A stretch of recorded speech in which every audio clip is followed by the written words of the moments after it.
Ram Charan Dil Raju combination లో మరో cinema రాబోతుందా? Game changer release కి ముందే ఈ సినిమా కన్ఫర్మ్ అయిపోయిందా? తక్కువ రెమ్యూనరేషన్ లో దిల్ రాజుకి సినిమా చేస్తానని చరణ్ మాటిచ్చారా? అసలు ఈ మాటలో నిజమెంత? నిజంగానే చరణ్ తో రాజు గారి కాంబో సెట్ అయిందా?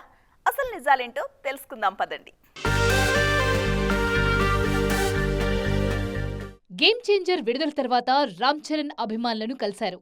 అలాగే సోషల్ మీడియాలో ఓ లెటర్ కూడా విడుదల చేశారు. దర్శకుడు శంకర్ తో పాటు చిత్ర యూనిట్ కి, ఫ్యాన్స్ కు, మీడియాకు స్పెషల్ థ్యాంక్స్ చెప్పారు Charan. Game changer cinema Appanna పాత్ర తన మనసులో నిలిచిపోతుందని తెలిపారీన. గేమ్ చేంజర్ విడుదలకు ముందే 2 సినిమాలకు కమిట్ అయ్యారు రామ్ చరణ్. అందులో బుచ్చిబాబు సినిమా ఇప్పటికే మొదలైంది. చరణ్ కూడా త్వరలోనే మీరు మీ గ్రామం నుండే ప్రపంచ స్థాయి బిజినెస్ ని స్టార్ట్ చేద్దాం అనుకుంటున్నారా? అదెలాగో నేర్చుకోవడానికి ఇప్పుడే ఫ్రీడమ్ యాప్ ని డౌన్లోడ్ చేసుకోండి. లో జాయిన్ కానున్నారు. దీని తర్వాత సుకుమార్తోనూ ఓ సినిమా చేయబోతున్నారు రామ్ చరణ్. రంగస్థలం తర్వాత ఈ కాంబో రిపీట్ కానుంది. అలాగే పుష్ప 2తో హైలో ఉన్నారు సుకుమార్.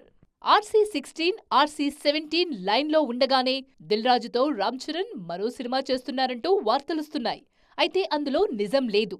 అలాగే చరణ్ను దిల్ రాజు కలిసినట్టు వస్తున్న ఫోటో కూడా పాతదే. పైగా చరణ్ ప్రస్తుతం ఇండియాలో లేరు. ఒకవేళ దిల్ రాజుతో సినిమా ఉంటే వాళ్లే అనౌన్స్ చేస్తారంటున్నారు. ప్రస్తుతానికైతే ఇది ఫేక్ న్యూస్ అని తెలుస్తోంది.